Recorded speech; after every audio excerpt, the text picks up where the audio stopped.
오늘의 사연 시작하겠습니다. 안녕하세요. 이제 30을 앞두고 있는 남자입니다. 공부는 잘 못했지만 운동은 좋아했어서 튼튼한 몸뚱아리만큼은 남들보다 자신이 있습니다. 좋은 대학도 못 가고 좋은 회사에 취직은 못했지만 그래도 몸쓰는 일은 자신이 있어서 20대 초반부터 여기저기 택배 상하차장이나 공사판 등 힘써야 하는 곳에서 열심히 일하면서 꾸준히 모아왔기 때문에 아직 직장이 없어도 여유가 있는 상황이에요. 힘쓰는 일이 아무리 튼튼한 저였어도 몸은 많이 힘들었었지만 그래도 보수가 다른 일들에 비해 훨씬 좋은 편이라서 계속해서 몸쓰는 일만 해왔습니다. 그러다가 언젠가 독서실 총무를 하던 친구가 있었는데 어쩌다가 친구가 고시에 합격을 하게 되면서 당초 예정된 기간보다 일찍 총무 자리를 그만두었어야 했나 봐요. 그래서 저한테 부탁을 해오더라고요. 자기가 나가게 되면서 자리를 채워주고 싶은데 제 생각이 나서 한번 물어봤다고요. 보수는 얼마 되지 않았지만 당시에 저도 다른 일은 어떤가 하는 궁금증이 있었기도 하고 그 기간도 워낙 짧아서 제가 한번 해보겠다고 했어요. 돈은 확실히 얼마 벌리지 않았지만 또 그때 나름 몸이 편한 일에 대해서 장점을 느끼게 되었습니다. 돈은 좀 적더라도 비는 시간에 쉬기만 하는 게 아니라 밖에도 나가고 여자들도 만나고 하니까 그런 부분이 너무 좋았어요. 하지만 배운 게 배운 건지라 계속 몸쓰는 일을 하게 되더라고요. 거기에 요즘은 일할 사람이 부족하다고 일자리가 구하기 쉬웠지만 작년만 해도 자영업 하는 사람들이 참 힘들었던 시기라서 인건비를 아낀다고 웬만한 일들은 사장님들이 사람 쓰지 않고 직접 몸으로 때우는 바람에 편한 일자리를 구하기가 참 힘들었어요. 그래서 그때쯤에는 저도 계속 인력사무소에 나가고는 했습니다. 실장님하고 엄청 오랜 관계라서 실장님이 이따금씩 들어오는 보수가 괜찮거나 조금 편한 일들을 저한테 돌려주고는 했는데 그날도 실장님이 다른 사람들 다 새벽 일찍부터 차 태워 보내면서도 저보고는 오늘은 한번 대기해보라고 하더라고요. 그때는 돈이 좀 필요한 일이 있어서 일이 급했는데 아침 9시가 넘어서도록 대기를 하고 있으니 살짝 짜증이 나더라고요. 그랬더니 실장님이 저를 보고 씩 웃으면서 후회 안 하게 해줄 테니까 자길 믿고 기다리라고 하더군요. 이어서 하는 말이 이 여사님이 가끔씩 젊고 덩치 좋은 남자들을 찾는데 이렇게 한번 소개시켜주면 그 일하러 찾아갔던 사람들이 정말 한동안은 사무실에 콧배기도 안 비친다고 하면서 좋은 기회가 될 수도 있고 인력 사무소 나오는 것보다 편한 일일 수 있으니 한번 해보라고 하시더라고요. 의심이 가기도 했지만 그래도 실장님이 그렇다는 데다가 이미 기다린 시간이 몇 시간인데 안 할 이유가 있나요? 그래서 계속 기다렸습니다. 믿는 거 말고는 딱히 할 수 있는 것도 없고 편한 일이라면 저도 싫지만은 않은 상황이었으니까요. 그래도 다행스럽게도 거기서 1시간쯤 더 기다리니 사무실 문이 열리고 누군가가 들어왔어요. 체구는 조금 작지만 기품이 있어 보인다고 해야 하나 아니면 조금 포스가 있다고 해야 하나 아무튼 조금 돈 좀 있어 보이는 사모님 한 분이 문을 열고 들어오더라고요. 너무 과한 게 아닌가 싶을 정도로 하얗게 분칠을 했고 실내인데도 빨간색 테두리에 선글라스를 쓰고 있는 모습이 조금 우스꽝스러워 보이기도 했지만 걸치고 있는 옷이며 가방만 봐도 이 아줌마가 돈 꽤나 많은 사람이라는 느낌이 확 들었습니다. 다짜고짜 저를 손가락으로 가리키더니 실장님한테 이 사람이냐고 물어보더라고요. 실장이 고개를 끄덕이니 제 쪽으로 성큼성큼 걸어 나와서는 대뜸 저에게 일어나 보라고 하더라고요.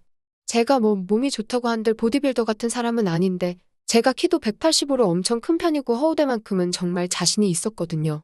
조금 이 아줌마의 태도가 언짢긴 했지만 그래도 돈 준다는데 그런 걸 따질 필요가 없으니 자리에서 벌떡 일어났습니다. 제가 일어나니까 이 사모님은 체구가 작아서 제 어깨에도 겨우 닿을랑 말랑하는 체구였는데 제가 일어난 걸 보더니 제 팔뚝 한번 만져보고 옆구리 한번 찔러보고는 만족한 듯한 미소를 보이더니 저보고 따라 나오라고 하더라고요. 가면서 실장한테는 소개로라고 봉투 하나를 주고 갔고요. 다른 말도 없이 사무소 밖을 나갔는데 체구는 작았지만 이 사모님의 포스가 장난이 아니었습니다. 초면에 저한테 반말을 찍찍하는 것은 조금 무례하다고 생각하기는 했는데 행동 하나하나에 확신이 있어 보이고 뭐랄까 거역하기 힘든 그런 게 있었습니다. 짙은 화장만큼 향수 냄새도 강렬했어요. 그런데 가까이서 보니 나이대를 가늠할 수 없을 정도로 피부는 고운 편이었고 그 나이 때 아줌마 치고는 관리도 제법 하고 있는지 군살 하나 느껴지지 않았습니다. 사무실 주차장에는 인력 사무소에 어울리지 않게 물티 하나 묻지 않은 삐까번쩍이는 외제차가 한 대 주차되어 있더라고요. 제가 차에는 딱히 관심이 없었는데도 제가 봤을 때 저 차가 바로 1억이 넘는다는 그런 차구나 싶었어요. 나중에 알고 보니 2억 정도 하는 차더라고요. 사모님은 저 차가 자기 차라며 따라와서 타라고 말을 했습니다. 운전석으로 타길래 내가 조수석에 앉아야 하나 뒷자리에 앉아야 하나 고민하고 있는데 사모님이 안 타고 뭐하냐고 하면서 조수석 창문을 내리길래 에라 모르겠다 하고 조수석에 앉았어요. 차 안에 타자마자 사모님의 몸에서 나는 것은 비교도 안 될 정도로 진동하던 향수 냄새가 아직도 기억에 남네요. 사모님은 별다른 설명도 없이 차를 달려서 어디론가 향하더라고요. 한 30분 정도 차를 타고 이동을 하고 있었나 대뜸 사모님이 옆에 있는 제 팔과 허벅지를 한 번씩 만지더니 운동을 좀 했냐고 물어보더라고요. 운동을 따로 한 건 아닌데 몸 쓰는 일을 많이 해서 근육이 저절로 붙은 편이다 설명했더니 사모님이 흡족하다는 말투로 쓸만하네 하고 말을 하더라고요. 방금같이 조금 껄끄러운 터치가 있는 상황에서 사모님이 말도 없이 어디론가 향하고 있는데 제 머릿속에 제가 무슨 일을 하러 가는 건지 오만 가지 생각이 오고 가고 있었습니다. 혹시 힘써야 한다는 그 일이 사모님의 외로움을 달래주기 위해서 필요한 건가? 뭐 그런 생각도 했어요. 그런데 또 생각을 해보니 이 정도 되는 사모님이 굳이 인력사무소까지 찾아와서 남자를 데려가나 그런 거 안 해도 충분히 구할 수 있지 않나 하는 생각도 들고 이상한 상상을 했다가 다시 현실로 돌아왔다가 오락가락했습니다. 한참을 달려 차가 도착한 곳은 어느 한적한 주택가였습니다. 사모님이 사는 곳이라고 하기에는 조금 타고 다니는 자동차에 비해 별 볼 일 없는 동네가 아닌가 하는 생각이 들었어요. 거기에 주변에는 주택뿐만 아니라 원룸식의 건물도 몇 채 보였거든요. 사모님이 저를 데려간 곳은 그 중에 하나였던 원룸식 건물이었습니다.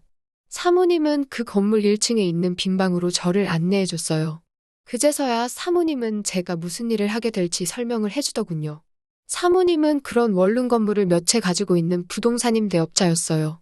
남편 되는 분이 돌아가시면서 받은 돈으로 이런 동네에 있는 주택 몇 개를 매입해서 원룸으로 증축을 해 사업을 확장하고 있었나 봅니다. 저는 차를 타고 와서 몰랐지만 이 주변으로 지하철역이 도보로 10분 거리인지라 장사가 제법 잘 된다고 했어요.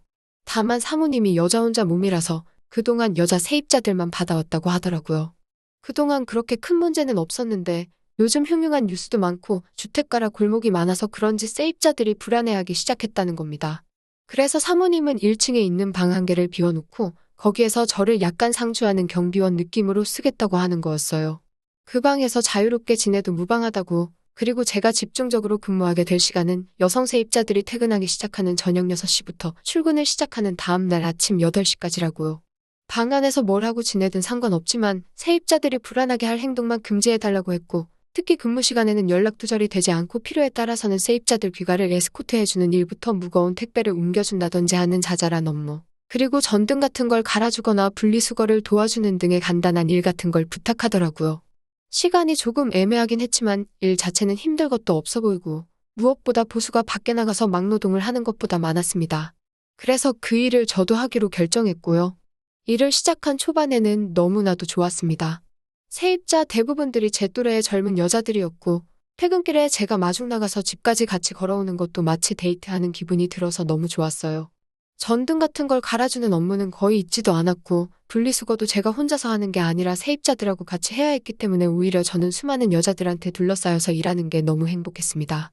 사모님은 그 근처에 원룸 건물을 몇 채는 더 가지고 계셨는데 조금 어려웠던 건 제가 한 곳에서 상주하면서 지내면서 그 근처에 있는 다른 건물들에 사는 세입자들까지 다 신경을 써줘야 했다는 것이었어요. 그래도 모든 일이 보통 10분 이내로 끝이 나기 때문에 어려울 게 없었습니다. 그 중에 한 건물에는 사모님이 옥탑을 펜트하우스처럼 으리으리하게 개조해서 살고 계셨기 때문에 사모님한테 감시 아닌 감시를 당해야만 했지만 딱히 제 할 일만 해놓으면 어려울 게 없으니 사모님도 제가 방 안에 있는 것에 대해서는 딱히 터치를 하지 않았어요. 그렇게 한 달 좀 넘게 일하니 사모님이 다른 일도 시키기 시작하더군요. 알고 봤더니 이게 아무래도 본격적인 업무 같다는 생각이 들었어요. 사모님은 근처 시장에 있는 상인들한테 돈놀이도 하고 계셨던 것 같습니다. 그래서 빌린 돈 받으러 갈 때 덩치 좋은 남자인 저를 같이 대동해서 가고는 하셨어요. 제가 뭘 해야 하는 건 아니었고 그냥 옆에만 서 있으면 되는 일이기에 어려울 건 없었습니다.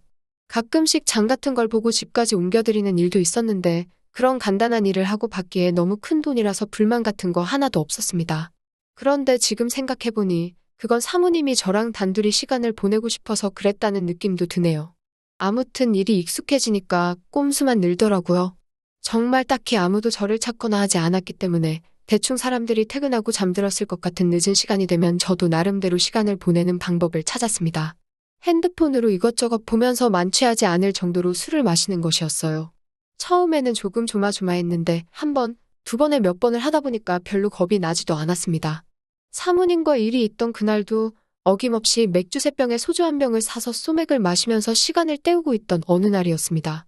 새벽 2시쯤 되었을까? 술 기운이 알딸딸이 올라오고 있는데 갑자기 제 전화벨이 울렸습니다. 심지어 전화가 온 상대는 바로 사모님이었습니다. 속으로 들킨 건가? 근무 중에 술 마신 걸 들켰으니 잘리는 건가 하면서 안절부절 못하고 있었는데 사모님이 자기 방으로 올라와 달라는 말을 하더라고요. 평소에 그런 부탁을 한 적이 없고 사모가 시키는 일들이 대부분 별것 아닌 일들이었기 때문에 술 냄새만 안 들키면 어찌 되겠지 싶어서 비상용으로 가지고 있던 껌과 커피맛 사탕을 입에 때려 넣고 올라갔습니다. 옥상층까지 올라갔는데 사모님은 잠옷만 걸친 상태로 문 밖에서 새벽바람을 맞으면서 저를 기다리고 있었어요. 매번 빈틈이 없는 사람이라고 생각했는데 잠옷 차림의 사모님을 보니 무슨 일인가 싶었습니다. 사모님이 저를 보고 왜 이렇게 늦게 왔냐며 투정을 부리는데 술기운 때문에 그런가 화장을 전혀 하지 않은 잠옷 차림에 있는 그대로의 사모님의 모습이 평소에 화장을 잔뜩 하고 힘을 주고 있던 모습보다 오히려 더 자연스럽고 예뻐 보였습니다. 독한 향수 냄새는 나지 않았지만 은은한 바디 샴푸 냄새가 오히려 제 마음을 자극했어요. 거기에 왜 늦었냐며 투정 부리는 모습이 그동안 어려웠던 사모님의 모습이라기보단 그냥 동네의 친한 누님같이 귀엽게만 느껴졌습니다. 무슨 일로 불렀나 하니 방 안에 거미가 있다고 아마 옥상 정원에서 창문 틈으로 들어온 것 같은데 도무지 잡을 수가 없다고 저보고 치워달라고 아주 안달인 모습이 그동안 바늘로 찔러도 피 한 방울 나오지 않을 것 같은 모습이었는데 거미를 무서워한다는 기대도 못한 반전스러운 모습에 사모님이 아무리 센 척을 해도 여자는 여자구나라는 생각이 들고 정말 귀여워서 코를 한번 꼬집어주고 싶더라고요. 빗자루로 거미집을 툭툭 건드려서 바닥으로 떨어진 거미를 휴지에 싸서 옥상 너머로 휙 던져버렸습니다. 이제 됐죠? 라고 말하고 내려가려고 하는데 사모님이 제 주변에서 킁킁거리더니 저보고 술 마셨냐고 물어보더라고요. 속으로 좋은 시절 다 갔네 이러고 죄송하다고 사죄를 하려는데 사모님이 젊은 사람이 그럴 수도 있지 이러면서 용서를 해주시는 게 아니겠어요? 그러더니 놀란 가슴이 진정이 되질 않는다며 이왕 한잔 했으면 오늘은 업무 종료하고 괜찮으면 자기랑 같이 술이나 한잔 하자고 하시더라고요. 술 기운에 사모님이 한 명의 여자로 보이는 찰나에 에라 모르겠다 하고 그러기로 했습니다. 마주보고 술을 마시고 있는데 술이 한두 잔 들어가니까 괜히 분위기를 타서 그런가 사모님이 한 사람의 여자로 보이기 시작했어요.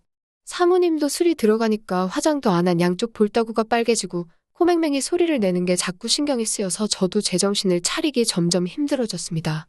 하지만 하나 확실했던 건 사모님도 저에게 다른 마음이 있다는 듯한 뉘앙스를 풍겼습니다. 남편이 죽고 나서 여자 혼자 몸으로 성공을 했고 주변 동네 사람들이나 시장 사람들이 저에게 벌벌 기지만 뒤에서는 독한 여자라고 뒷담을 하고 다닌다는 등 이런저런 소개하기를 털어놓더라고요. 젊고 덩치 좋은 남자들을 부리는 것도 세입자를 위해서라지만 사실은 본인 과실을 위해서 하는 거라며 자기가 뭘 하든 주변 사람들은 자기의 뒷담화를 멈추지 않을 거라면서 이런 자기가 늙어서 주책이지 않냐는 둥 대충 들어도 위로받고 싶어 한다는 느낌이 들 정도로 속에 담아둔 이야기를 쏟아냈습니다. 제가 아무리 여자를 잘 몰랐어도 이런 상황에 어떤 말을 해야 할지는 잘 알고 있었습니다. 누구나 속에 비밀 한두 개쯤은 있는 거 아니냐며 능력이 되는데 과시할 수 있으면 하는 게 맞다고 사모님의 말에 맞장구를 쳐주었더니 사모님의 얼굴에 화색이 돌기 시작했어요. 비싼 술이라며 이것저것 따라주는데 저도 기세를 타서 그런가 거절을 못하고 마음껏 들이마시기 시작했습니다. 사모님하고 저의 거리가 가까워지는 찰나 제 전화기가 울리더군요. 세입자 중에 한 명이 회식 때문에 퇴근이 늦었는데 무섭다고 같이 귀가해달라고 하는 전화였던 겁니다. 사모님한테 20분 내로 돌아오겠다고 말하고 후다닥 밖에 나왔는데 정말 많이 아쉬웠습니다. 하필 그 타이밍에 전화를 한 건지 세입자가 미웠습니다. 제가 술이 많이 취해 있었고 회식 때문에 늦은 세입자도 술에 조금 취해 있는 데다가 제 또래의 한미모하는 회사원이었는데 걸으면서 괜히 제 팔짱을 끼려고 하는데도 그 여자가 눈에 들어오지도 않더군요. 아무래도 저도 사모님한테 마음이 있었던 것 같습니다. 부랴부랴 그 여자를 집에다 데려다주고 다시 사모님이 계신 곳으로 불이 나게 달려갔어요. 사모님은 혼자 술을 더 마시다가 혼자서 잠에 들어있더군요. 사모님을 살짝 흔들어 깨워서 부축을 하고 소파까지 데리고 갔습니다. 제 팔을 베고 잠든 사모님이 이제는 제 눈에는 한 명의 여자로 보였습니다. 그날이 지난 뒤부터 사모님은 가끔씩 일 그만 접고 술상대나 해달라고 저를 부르곤 했습니다. 나이 차는 더 이상 우리 둘 사이를 막지 못했고 저도 사모님과 같이 보내는 날이 좋았기 때문에 그렇게 사모님의 옥탑방으로 자주 드나들게 되었어요. 오히려 그 후부터는 사모님이 월급 외에도 용돈이라고 더 챙겨주는 것도 많아졌고 딱히 할 일도 없는 직장에 새로운 재미가 생긴 것 같아 아직도 즐기면서 다니고 있습니다. 사모님이 우리 사이를 숨기고 싶어 하는 것 같으면서도 가끔씩 장 보러 나가면 자기도 모르게 제 손을 잡고 있을 때가 있어요. 언젠가 사모님이 저에게 실증이 난다면 이런 천국 같은 직장에서 영원히 이별을 해야 할 때가 오겠죠. 하지만 그동안은 저도 이 좋은 직장 놓치지 않고 즐겁게 다니려고 하고 있습니다. 그때 제가 사모님과 술을 처음 마실 때 집에 바래다 준 세입자가 요즘 저한테 대놓고 들이대고 있는데 이 여자하고도 즐거운 일이 생길 것만 같네요. 그녀와도 좋은 추억이 생기면 한번 새로운 이야기로 다시 찾아뵙도록 하겠습니다. 들어주셔서 감사합니다. 또 찾아주셔서 감사합니다. 매일 새롭고 흥미로운 사연으로 찾아뵙겠습니다. 구독과 좋아요 잊지 마시고 다음 사연으로 다시 찾아뵙겠습니다. 감사합니다.